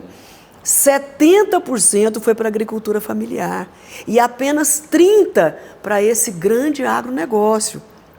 Então, não é benesse para os fazendeiros. Não estou chamando disso, não. Né? Não, eu sei. Mas muita gente entende isso, que esse recurso é todo dos grandes ricos milionários. 30% da subvenção foi para eles, 70% para a agricultura familiar. E a outra metade que eles precisam, buscaram no mercado. Sem medo de criar encrenca com os petistas, o que a senhora está achando dos primeiros 6 meses do governo Lula? A senhora já falou um pouquinho dos obstáculos que ele tem. Muitos obstáculos. Eu acho que ele deve estar... Como é que usariam a palavra? Fica difícil, porque às vezes que eu estou colocando uma palavra que ele me disse, não disse nada. Mas ele deve estar surpreso com essa situação. Agora, gente, o que o Lula prometeu na sua campanha? Vamos recordar? Ele prometeu restabelecer todos os programas que foram destruídos, demolidos no governo Bolsonaro. Qual desses programas ele não está colocando de pé? Simplesmente todos. Restabeleceu. Todos. Mas não está fazendo nada novo. Estava escrito lá que tinha alguma coisa nova já nesses 4 anos. O Lula foi na transição, eu participei da transição. Não me inventem coisas mirabolescas. Eu tenho 4 anos para consertar esse país, eu já fui presidente 1, 2 vezes, Sim. Eu sei o que funcionou, eu quero repetir o que foi bom e turbinar o que foi bom. Isso foi claro. Ele não falou em nenhum programa novo. Ele não prometeu isso. Ele está resgatando o Bolsa Família, resgatou. O Minha Casa Minha Vida. As bolsas universitárias. Me ajude aí, Reinaldo. Recursos para a saúde. Aquele programa de compra de alimentos. Compra de alimentos, que foi uma pobreza no campo. Programas educacionais. Gente, ele está, se você listar, ele está completamente atendendo, mas a política, E o número do Reinaldo, Minha Casa Minha Vida, o Bolsonaro ter deixado para o orçamento de 2023 36 milhões para Minha Casa Minha Vida. A demanda de casas eram duas caixas de joias. E hoje tem 9,5 bilhões ali que precisa, Exato. claro, E sabe qual é a demanda de casa? 5 milhões de pessoas, porque acumulou, claro. Não fizeram casa durante esses últimos 4 anos, né? Inauguraram muita casa da Dilma, mas casa nova não. Eu até fui convidada para algumas, mas me recusei, porque as casas, na verdade, foram delas, ela que fez. Mas, enfim, eu acredito que ele está cumprindo. Falar que está tudo 100%, não vamos dizer isso não, porque o Brasil precisa de tanta coisa. Nós precisamos, e o ministro do Transporte, eu confio plenamente naquele rapaz, que ele é uma estrela, que é o ex-governador de Alagoas, Renan Filho. Ele é um menino brilhante, ele é muito mais técnico do que político. Eu, com pouco dinheiro que está sobrando, mas buscando recursos internacionais, BNDES, NDB, o Banco dos BRICS, que a presidente Dilma está presidindo, a própria CAF, que é um dinheiro da América Latina, nós temos que buscar criatividade para fazer as PPPs. O governo fazer um pedaço e a iniciativa privada fazer outro. O Brasil precisa investir em infraestrutura, porque é onde vai gerar o maior número de empregos no país e fazer com que o custo Brasil baixe. Então, eu tenho muita expectativa de que o presidente possa cumprir com o que ele prometeu, de restabelecer as suas políticas para que o Brasil volte a crescer. E tem uma coisa, né, gente? Eu sou entrevistador com opinião, né? Como eu brinquei com o presidente Lula. Não, eu também tenho opinião. Isso é um papo. Nós estamos há 6 meses. Parece que vai quase acabar o governo amanhã. Primeiro, né? Mandato não de vai 6 acabar meses. amanhã. E nós estamos 6 meses, ninguém ameaça a democracia. Puxa vida! Que monótono. Nós passamos 4 anos. E sabe que isso me irrita? Eu me indigno um pouco. Porque quando você... o Reinaldo mudou de posição, a senhora já deve ter ouvido isso 500 vezes, igual eu. mais do que eu. O que não seria um problema. O que não seria... Primeiro que eu não sou, como diria Nelson Rodrigues, contínuo de mim mesmo. Seria Né? um problema. Pô, eu adoro essa... Eu não sou contínuo de mim mesmo. Quem é você? Contínuo de mim mesmo. Sou obrigado. Primeiro que eu posso mudar. E segundo, nós passamos 4 anos com um sujeito ameaçando a democracia todo dia. Todo dia. Faz quase 6 meses que a gente não tem ameaça à democracia. Qual a coisa grave que o Lula fez e foi um erro? O Maduro veio aí, ele fez não sei o quê. Agora, o Lula está ameaçando a democracia? Não. O Lula está ameaçando as instituições? O Lula está ameaçando o Congresso? O Lula está ameaçando o Judiciário? E aí, às vezes, eu vejo na imprensa que ali, agora que indicou o Zanin para o Supremo, diz assim, Zanin se encontrou com os evangélicos. Meu Deus, ainda bem. Porque não pode? É um erro se encontrar com os evangélicos? É um erro se encontrar com a direita? É um erro... E não nos esqueçamos que... O erro do país não foi, durante o Bolsonaro, não conversar? Não foi? O Zanin tem que conversar com todos os senadores. Não tem que conversar com todos? O povo brasileiro. Ele vai ser sabatinado pelo Senado. Claro. Mas isso me lembrou uma conversa nossa, lá do passado. Aí eu estou lá em casa, toco o telefone e vejo lá, Cátia Abreu. Cátia, e aí, como tá? Tudo bem? Aí falou assim para mim, eu vou aceitar o convite para ser ministra da Dilma. Falei, não faça isso. Não faça isso. Porque eu sempre vi a Cátia, a gente estabeleceu uma relação de amizade faz tempo, a Cátia é muito amiga da minha mulher, também, né? Do Moisés Gomes, o marido da Cátia. E eu sempre vi a Cátia como uma alternativa, uma possibilidade, assim, a Cátia é o centro-direita ilustrado, informado, com capacidade, com articulação, que conhece economia, que é capaz de pegar o grão de soja e mostrar quanta tecnologia tem no grão de soja. Eu dizia, não, Cátia, não, você é alternativa para um governo de centro-direita, você vai entrar no governo da Dilma, você vai... E a Cátia foi, né? Contra a orientação do Reinaldo Azevedo. A Cátia foi. Eu não estou dizendo assim, viu? Não, ao contrário. Né? E aí, vocês estabeleceram uma notável relação de amizade. Foi. A Dilma te adora, você sabe disso. Com razão. A recíproca é verdadeira. As duas têm razão. A recíproca é verdadeira.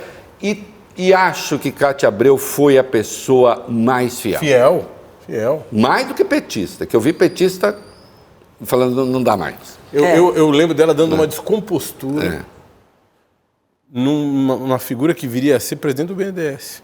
Eu nunca vou me esquecer, eu não vou falar o nome, porque não é o caso, mas eu me lembro uma descompostura pública sobre a incoerência e infidelidade dessa pessoa.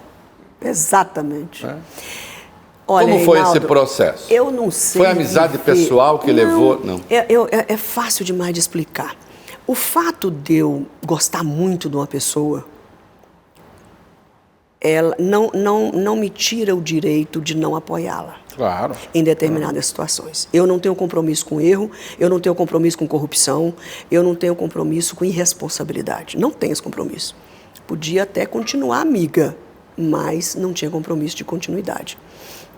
O que aconteceu? Eu tenho, como eu disse desde o início, obstinação e lealdade. Eu acho que a lealdade é uma coisa que o ser humano não pode viver sem ele. A lealdade é uma coisa assim primordial. Há virtudes intransitivas, lealdade, coragem, ou se tem ou não se tem. Ou tem ou não tem, gente. Lealdade e coragem. Eu sempre fui... Eu sou irmã de 7 irmãos homens, eu fui aprender a ser corajosa na marra, porque senão ia sofrer muito. Então, o que acontece? A presidente Dilma, ela foi, na verdade, quando eu tomei essa decisão... Aliás, Reinaldo, quando eu fui para o Ministério da Dilma, fui recebida com honras e glórias na CNA. Recebi presentes, todo mundo apoiou, fizeram jantares para mim, eu me afastei da CNA, fui para lá. Quando veio a tentativa do impeachment e que Michel Temer, dito de direita, ia assumir o poder, claro que todo mundo correu para o lado de lá e queria que eu também corresse. Então, eu não corri para a esquerda, eu corri para o lado da justiça, que eu julgava e julgo até hoje, por isso eu digo que eu faria a mesma coisa. Dilma não errou em termos de honestidade, absolutamente. Cometeu erros na área da economia, pode ter errado na relação com o Congresso, vamos discutir tudo. Agora, desonestidade, não. Porque não tem um processo, não tem uma ameaça de prisão, de cadeia, de rachadinha, de dinheirinho para cá, dinheirinho para lá, entendeu? E o que teve ganhou tudo. Exatamente. Então, Dilma nunca praticou essas iniquidades. Então, eu me orgulho muito de ter ficado do lado dela. E eu tinha certeza absoluta do prejuízo que eu ia ter. Porque lealdade, você só mede ela quando a pessoa não pode te dar mais nada. E você continua do lado dela. Porque você ser leal a quem pode te dar tudo é lealdade, mas, né? Você é testado mesmo, naquela lá não tem nada para dar para ela, ainda está apoiando aquilo, Então, naquela época, a Dilma não tinha mais o que me dar, mas eu tinha a convicção de ficar do lado dela, pela seriedade. Então, nós fizemos coisas maravilhosas juntas, mesmo como ministra e antes de ser ministra, eu na CNA, parcerias maravilhosas, discussões longas a respeito de agronegócio, de área social. Eu tenho certeza que eu aprendi muito com ela e eu acho que ela também aprendeu muito comigo na área, no setor agropecuário. Tanto que precisamos dela depois de 16 anos para fazer a mudança no Código Florestal, que era uma demanda de 16 anos. Precisou de uma mulher de esquerda, presidente da República, para fazer a mudança com os produtores. Lembra que mudança é essa? Só para a gente... A mudança é facílima porque eu participei ativamente. A mudança é simplérrima. Se o Código Florestal, naquele tempo, naquele ano, antes de aprovar, 2011, se a gente tivesse um fiscal, 2, para ir em cada fazenda do Brasil, 5 milhões de produtores rurais, todos seriam criminalizados. Não havia hipótese de não ser. Por quê, Kátia?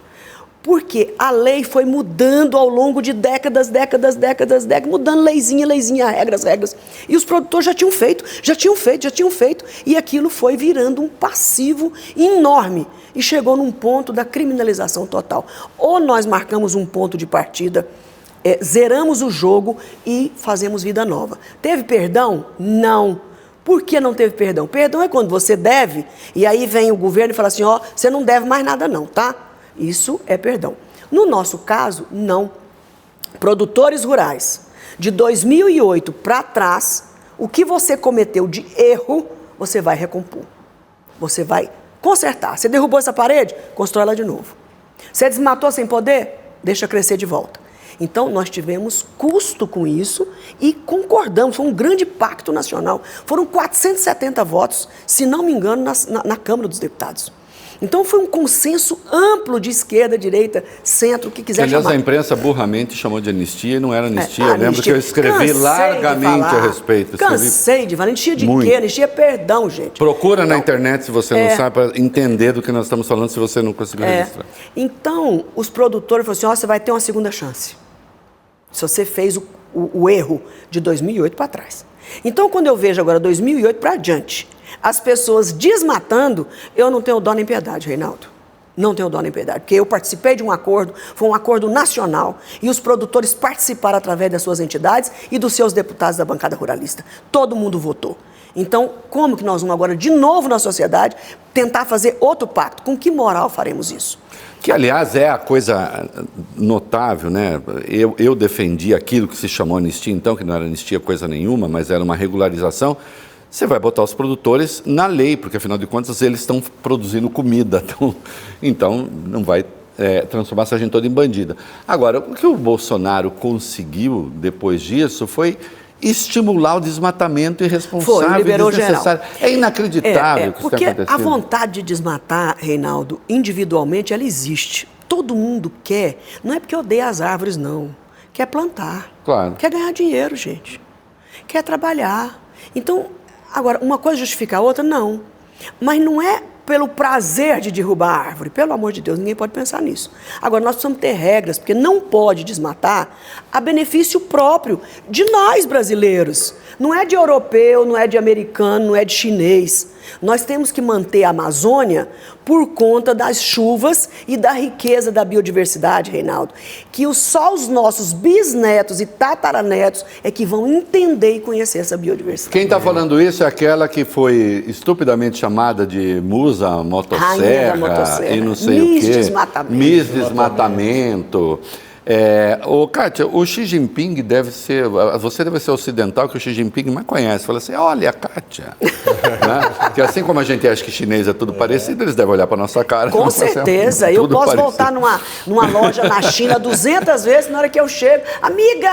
Frenda! Só que elas não falam amiga, elas falam frenda. Friend. Eles têm dificuldade de falar o demudo. Então é frenda! Ô, Frenda, quantas vezes a Frenda esteve na China e por quê? Você é nossa agente chinesa, agente do comunismo chinês, a Kátia. Exatamente.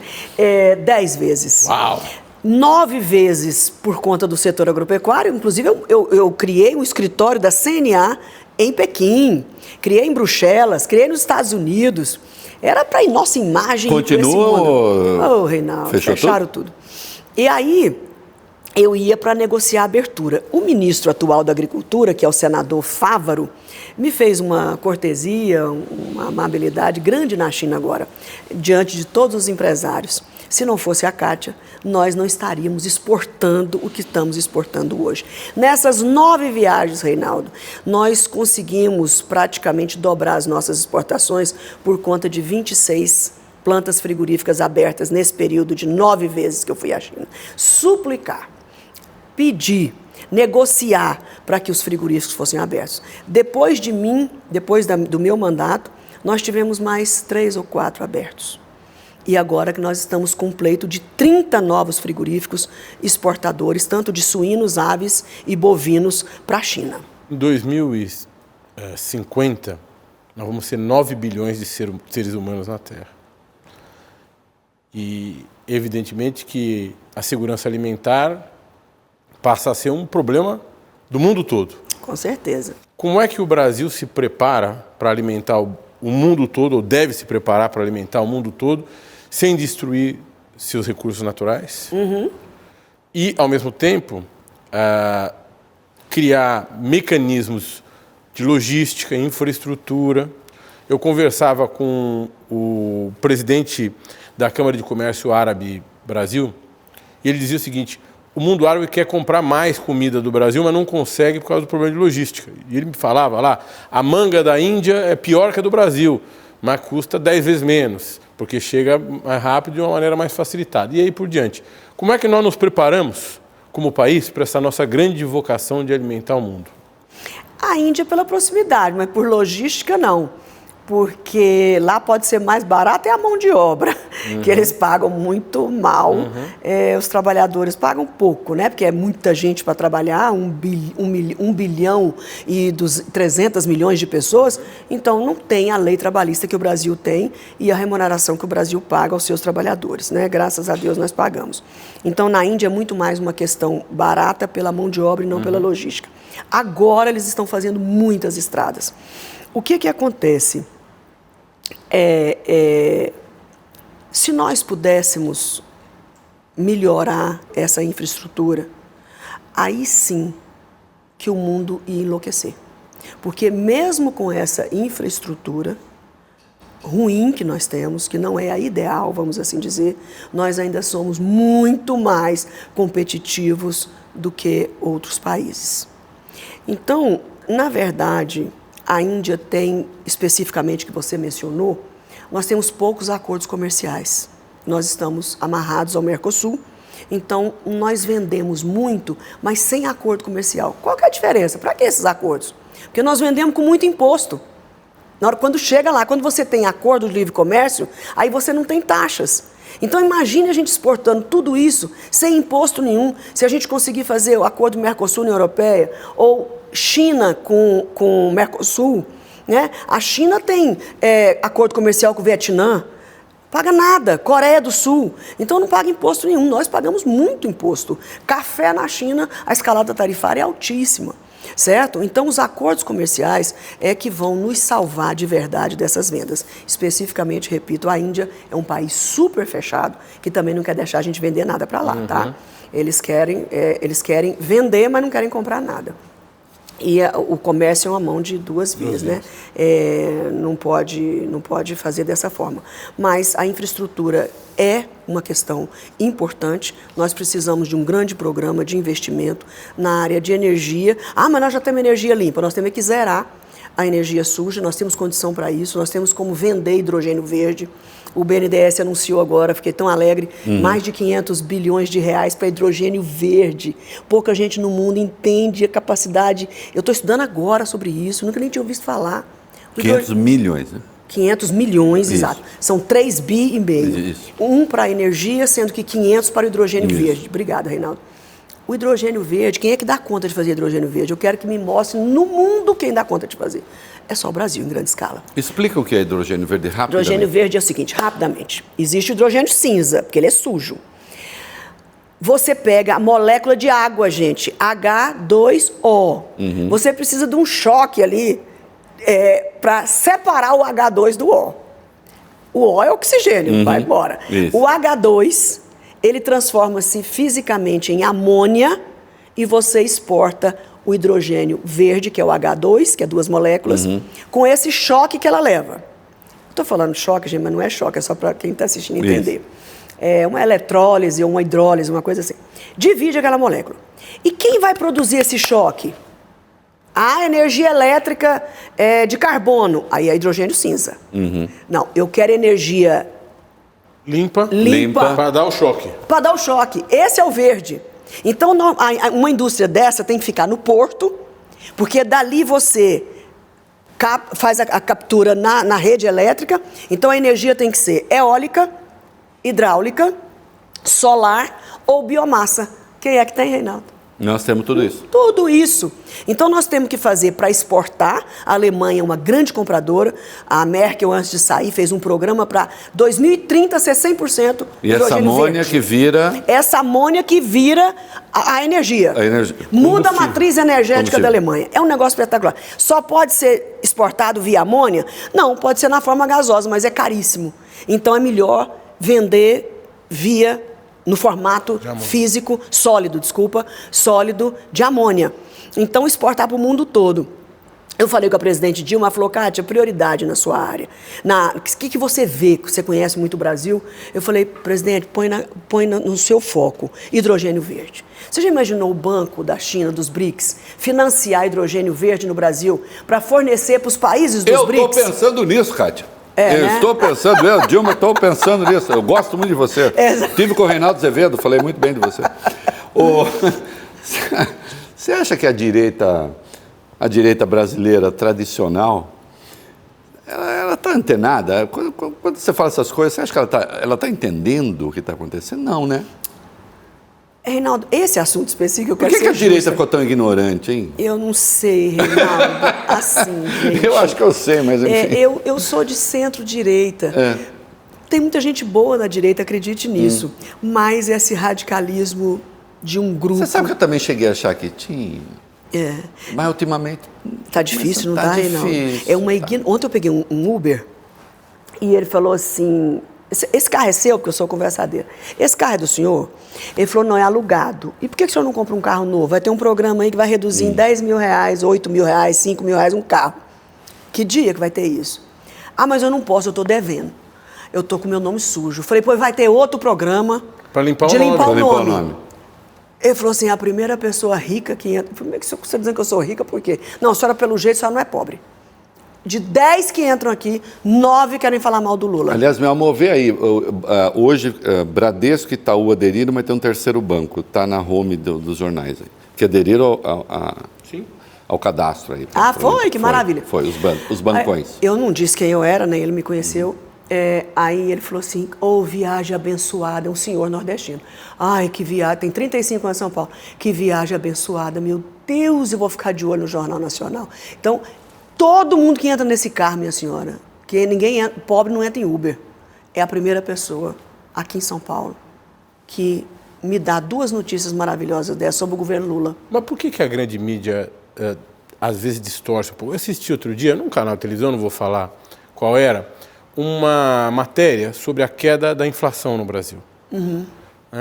E aí levaram um economista ortodoxo para dizer que a queda da inflação no Brasil se devia às políticas do Banco Central, justamente para pender para o lado do Roberto Campos no embate com o presidente Lula, que quer a diminuição da taxa de juros.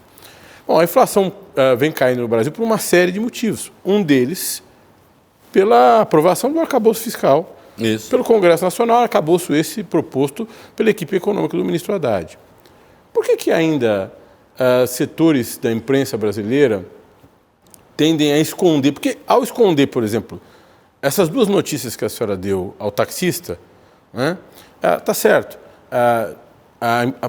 essa porção da imprensa não exibe os feitos do governo Lula, com o qual talvez essa porção da mídia não concorde. Talvez não dá audiência. Mas só notícia ruim da audiência, será? Mas, ao mesmo tempo, não presta o seu serviço de utilidade pública, que é fazer chegar a informação às pessoas.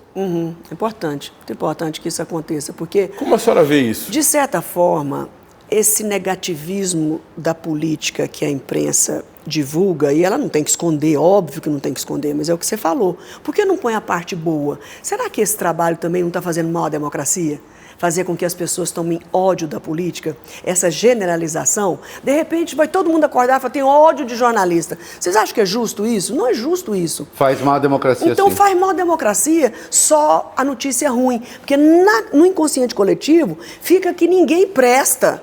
Agora, não é possível. Eu sei que a imprensa não é assessora de imprensa de deputado, nem de senador e nem de presidente da República. Mas é como você falou, é muito mais uma proteção à democracia demonstrar que os poderes existem. Critica, tem que criticar mesmo. Roubou, tem que mostrar a cara. Fez sujeira, tem que mostrar. Mas por que não mostrar, como você disse, as coisas que estão... Não dá para confundir jornalismo crítico com jornalismo omisso, que são coisas diferentes. São coisas diferentes. A minha mulher acaba de dizer assim que o terceiro banco aí, o Santander. Então, os três maiores bancos privados, que já vão Bradesco, aceitar... Itaú e Santander já aceitaram a renegociação das dívidas. Das dívidas, você que deve... Agora eu vou fazer aqui o comercial em prol do povo brasileiro. Isso. Você que deve até R$5.000 e ganha até 2, você vai ter o direito de receber, numa renegociação, recursos para começar a sua vida de novo. Isso. E eu estou muito por dentro... E no programa, quem tinha dívida de até 100, a dívida fica zerada, R$100. Eu acho que... E aí, Reinaldo... O ano passado, ano passado foi 2022. 2021, chamei todos os bancos, Banco Central, vamos fazer um grande programa de perdão de dívidas. Os bancos, como está no balanço perdido, os bancos dão 90% de desconto, Reinaldo. Aí liguei para o presidente da Febraban, falei, vocês foram ouvidos? Kátia, totalmente, está naquela linha que nós fizemos no ano passado. O Isaac Kátia, está na linha do que nós programamos. Isaac Sidney, não vai dar entrevista, meu filho? A gente está pedindo faz tempo. Cobro mesmo. Eu liguei os bancos precisam aderir, por quê? Porque os bancos serão o instrumento de chegar até o credor e financiá-lo. Muitos devem no banco, mas muitos devem em lojas. Devem para a iniciativa privada. Então tem que ser uma força-tarefa, junto SPC, Serasa. Nós juntamos todo mundo, discutimos muito a respeito disso. A gente não falou, mas a senhora foi candidata a vice-presidente em 2018 na chapa com o Ciro Gomes. Fui. Que é um brasileiro que deve ser louvado sempre, que é um pensador do Brasil. Estudioso. E um estudioso do Brasil, um dos homens mais articulados e mais proficientes da política brasileira. Fala bem demais. E ocupou cargos importantíssimos, conhece o Brasil. Muito. E esse programa veio no programa de governo nosso na época. De vocês, não é isso? Para mim era o melhor ponto do plano de governo. Inclusive. Eu só sou mais destemperado que Reinaldo às vezes. Eu sou mais duro, eu digo com mais clareza. Ele fez parte, sim, porque o endividamento das famílias, ele está muito grande. Então, eu lembro que ele foi muito sacaneado com isso, né? Porque ele sacaneado pra caramba. Mas o problema do consumo no Brasil é o endividamento das pessoas. Ninguém está vendendo nada, porque ninguém está comprando, porque as pessoas estão devendo. E não tem crédito. Então não tem crédito. Como é que compra se você está com o nome sujo? Isso. Né? Então isso é uma coisa crítica que precisa ser solucionada através desses programas. Como é que não faz nada? Tem que fazer. De tentar limpar o nome das pessoas que vieram desse endividamento, não é por má fé. Agora eu vou comprar fiado e não vou pagar. Não, tem uma data, até 2022. Isso tudo é consequência da pandemia. Do jeito que as micro e pequenas empresas, muitas faliram. né? Grandes empresas também. Foi justamente por conta da pandemia, com a crise fiscal brasileira, nós tivemos problemas graves e que uma pandemiazinha dessa, além da tragédia principal que foi morrer 600 mil pessoas, 650 mil pessoas, ela deixa um rastro na economia que leva muito tempo para consertar. Mais de 700 mil, na verdade. Mais de já. 700 mil. Ô, Kátia, o governo está te ouvindo de algum jeito? Ô, Reinaldo, eu... Primeiro, é um grande erro não ter a Kátia no governo. Não, mas eu já vou daqui uns dias. Quem sabe? Opa! Furo do Reconversa. Não, eu vou apenas representar o Banco do o governo e o BNDES num determinado espaço, mas ainda está... Tá, né? De qualquer modo, é um erro não ter a Kátia no governo. Imagina, o presidente está muito bem assessorado. Que será sanado. E é o seguinte, eu não combino nada com ninguém, e quem me conhece sabe disso, o presidente Lula sabe disso, eu não combino nada com ninguém. Às vezes as pessoas dizem, mas você poderia ser mais moderado, porque se você fosse, as pessoas te ouvem, é que você é muito... Eu sou isso. A Kátia deveria estar no governo, não está, é um erro. Reinaldo, é um erro porque ela conversa com todo mundo. Muitos acordos. Ela não mudou, ela não voltou para Tocantins, não é porque ela não gosta de Tocantins, até a fazenda dela lá, mas ela mora em Brasília com o glorioso Moisés, um dos maiores cozinheiros do mundo, além do especialista em águas. Ela casa com o especialista em água.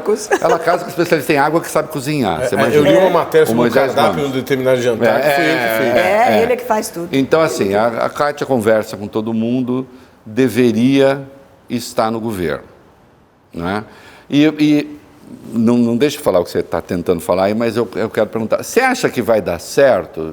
Tudo que você está ouvindo nas suas conversas, nos seus jantares, que eu sei que você fez jantar agora para falar, você fez jantar agora por causa do Zanin e tal, as suas conversas, você acha que vai acabar saindo num bom lugar esse troço? Reinaldo, nós temos que, na verdade, não só querer, mas torcer, né, para dar certo, gente. Eu digo isso, não é porque eu votei e apoiei o presidente Lula. No governo Bolsonaro, 4 anos, eu ajudei, mas fiz tudo na área de economia para ajudar. Votei todas as matérias, lutei pelas matérias, ajudei a consertar matérias. Então, eu trabalhei ativamente como se de base fosse. Pelo Brasil. Não precisa me pedir. Se for a favor do Brasil, eu tiver convicção, não me peça não, que é perigoso até não votar. Então, isso para mim não tem... Nós temos isso em comum, não me peça porque eu faço o contrário. Não me peça porque eu faço o contrário. Vamos lá no palácio conversar. Vou nada, eu vou ler a matéria, estudar e conversar com quem entende. Aprender. Então, Reinaldo, eu vejo essa questão política um tanto séria, acho grave, mas eu tenho certeza que com a experiência do presidente Lula, ele deverá contornar essas questões. Temos eleições municipais o ano que vem, serão eleições muito importantes, o Congresso Nacional participa ativamente disso e a população quer resultado, né? Então, as eleições refletem todas, as eleições refletem o sentimento do eleitor, desde o vereador, do prefeito e de todo mundo. Então, todo mundo tem que estar atento que, assim como nós tivemos muito boa vontade no governo Bolsonaro de votar matérias da maior importância para o país e que nós esperamos a mesma reciprocidade da oposição agora, as matérias que são necessárias. Então, eu vejo o presidente preocupado com a questão internacional e muita gente, está perdendo muito tempo lá fora, tem que pensar aqui dentro. Não, gente, um país que não se sobressai, não precisa ser o mais importante do mundo, mas não pode ser um pária igual nós estávamos. Até porque nós fomos lá para o fundo do... Você não gosta do fundo do poço, mas nós fomos mesmo. Não, esse caso nós somos para o fundo do poço. Então, com a eleição do Lula, nós batemos na mola e agora nós estamos subindo, né? Que no fundo de poço, todo político é uma mola. Então, agora nós estamos subindo. Então, ele precisa sim fazer essa interlocução e acho, Reinaldo, eu tenho uma tese. Você perguntou se o presidente me ouve nesse sentido, eu tomara que ele assista aqui e veja. Eu acho que o prêmio Nobel poderia vir para ele de várias formas, que ele é merecedor. Estou começando a gostar dessa conversa. Mas a questão ambiental, eu acho que a bandeira ambiental, quem é o adversário da bandeira ambiental? Ninguém no mundo. É uma bandeira unânime no mundo inteiro, é uma bandeira universal. Então, o presidente tem todas as condições, pelo que fez quando presidente, ele Dilma, com o meio ambiente, que conteve o desmatamento, que fez o dever de casa, ele tem toda a moral para ser o grande líder mundial na questão do meio ambiente. Ele lançou agora, dia 5, com a ministra... Desmatamento zero. O desmatamento zero até 2030, né? Isso. E várias questões importantes que tinham sido... A senhora acha viável? Acho. Já foi um dia, porque não é Sim. de novo. Tem que... É o que eu disse agora mesmo, Reinaldo. Polícia e controle, comando e controle existe em qualquer país do mundo. É proibido, filho. É proibido matar, é proibido estuprar, é proibido roubar, entendeu? É proibido invadir e é proibido desmatar. É proibido desmatar. O que nós estamos precisando fazer, Reinaldo, a imprensa podia ajudar muito, é o seguinte. Existe uma distorção horrorosa no Brasil, que pode se atrapalhar a nossa imagem. Por exemplo, a minha propriedade, vamos imaginar que ela é um quadrado. Vai de conta que eu estou na Amazônia, eu não estou, na floresta.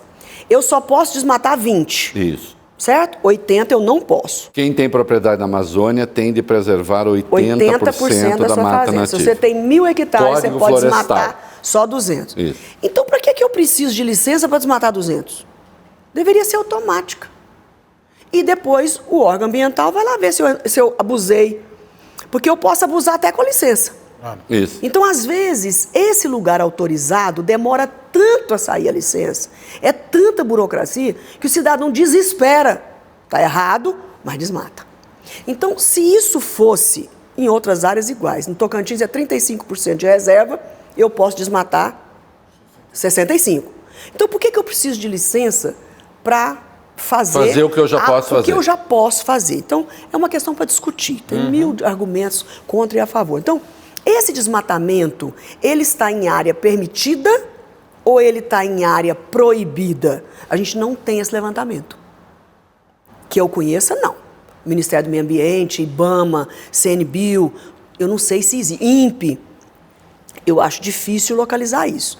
O que foi com licença, o que foi sem licença. Hoje está tudo num bolo só. Então, esse é apenas uma observação que eu deixo aqui, um alerta para esses órgãos. Deixando claro para quem não entendeu, o Código Florestal permite o desmatamento, tem o espaço para o desmatamento legal, que é isso que a senadora está falando, a depender de onde você tem a sua propriedade, você tem uma obrigatoriedade de manter a mata nativa, a vegetação nativa. Por exemplo, a Amazônia, nós falamos, 80% você tem que preservar, 20%.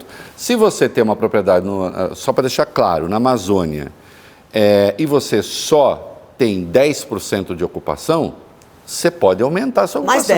Mais 10. Não é? Então, há uma estimativa de que 95% do desmatamento seria ilegal, mas isso também não está muito claro. Não está. Né? Não está. Então, a Europa, hoje, tem uma outra coisa que eu registro aqui.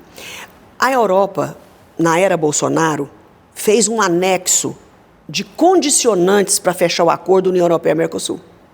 Que é um escândalo. O Lula se manifestou, eu me manifestei, o Brasil inteiro se manifestou. E o OMC também, que é um negócio brutal. Contra. Mas eu tenho para mim que esse arcabouço construído foi no período Bolsonaro, que na Europa as coisas não acontecem e corrige assim do dia para a noite. Então eu acho que há espaço para negociar essas condicionantes que foram feitas para um momento do país onde tinha um presidente que estimulava o desmatamento. E comemorava isso. Então, eu penso hoje que a chancelaria, que os nossos diplomatas, competentes diplomatas do mundo, vão poder negociar e amenizar essa proposta que é mesmo ridícula. na OMC hoje tem algumas coisas ali que praticamente é como se viabilizasse a produção no Brasil. De fato, sabe o que me incomoda, senadora, rapidamente? É que o Brasil, de fato, tem uma das maiores coberturas vegetais originais do mundo. Isso é verdade. Mas o Bolsonaro acabou com a nossa reputação. Acabou. Aquilo que era uma vantagem, virou assim, nós temos aí, então desmata. Não, Reinaldo, tem uma coisa mais feia no mundo do que uma imagem de um desmatamento e uma queima? É muito feio, impacta qualquer um. Aquele correntão que eu vi na Amazônia. Eles jogam as árvores assim, é 1 quilômetro de largura por 10 de extensão, jogam a árvore no meio e passam buscando as árvores. Ô, Reinaldo, outro equívoco que eu tenho visto na imprensa nesses últimos dias é o Ministério... Eu só vi um, eu tenho visto... Nossa! As manchetes são assim, Marina Silva foi esvaziada. Eu leio aquilo e fico rindo por dentro. Quem foi esvaziado foi o Ministério da Agricultura, Reinaldo. Esses órgãos eram todos de lá já. O CAR estava no Ministério da Agricultura, o INCRA estava na Agricultura. Então, se ela quer entender o que é esvaziamento, olha o da Agricultura e não o do Meio Ambiente. Que o do Meio Ambiente ia receber esses órgãos agora, essas obrigações agora, certo? Então, já não era de lá mais. E o CAR é um instrumento exclusivo do produtor fazer. Explica o que é o CAR. Meu Deus, se não fosse o Ministério da Agricultura e nós estarmos lá na época, junto com Isabela, Ministério do Meio Ambiente, nós duas construímos isso. Cadastro Ambiental Rural. Quando nós fizemos o grande acordo ambiental, só pode corrigir o seu erro até 2008. Olha lá, hein? Presta atenção. Então tá bom. E aí, como é que eu tenho que fazer então para corrigir meu erro? Obrigatório, todo mundo tem que fazer o seu. Cadastro Ambiental Rural, que a gente resume. CAR. O que significa isso? Eu pego a minha fazenda, coloco as coordenadas dela e entrego. Tá aqui, meu filho. Minha fazenda é isso aqui. Porque o satélite vai ver o que está desmatado e o que não está. Não tem jeito de errar. Vê até a cor do olho do boi, Reinaldo. Se tiver olho verde, dá para ver. Então, ali eu estou entregando a minha vida. É muito mais do que uma declaração de imposto de renda na malha fina. Eu estou entregando ali no CAR, todo mundo já fez. Qual é a segunda etapa que tem que ser feita agora? Uma outra coisinha, que é o PRA. Resolve o que é isso, Kátia? É a minha promessa de correção. Então, meu CAR está aqui? Tá. Você errou, foi aqui? Foi. Escreve no seu PRA que você vai consertar isso aqui. Promessa de reparação ambiental. Por que você vai fazer aqui? Eu vou cercar. Ou você vai plantar para andar mais rápido? Não, eu vou cercar e deixar o trem crescer. Está falando com entrevistadores que sabem o que é CAR e o que é PRA. A gente estuda, né? A gente se prepara um pouquinho. Ô, Kátia, nós temos que começar a terminar, Valfrido. Foi demais, hein? Foi muito legal. Uma conversa fascinante. Tá Eu tô meio bravo. Passou muito rápido. Eu tô meio bravo com a Kátia porque, assim, eu tinha me preparado. Eu falei assim, então agora na sexta a gente vai jantar com a Kátia, com Moisés. Vamos bater papo noite afora. Beber um vinho, né, poder beber um vinho, eu beber um uísque, eu, porque eu não bebo. Adoro vinho, gente, mas eu bebo uísque. Mas eu vou justificar. Hoje é aniversário da minha neta Beatriz. Eu ainda vou chegar em Brasília e vou jantar com a minha netinha de 9 anos. Beatriz, a grande musa de Dante.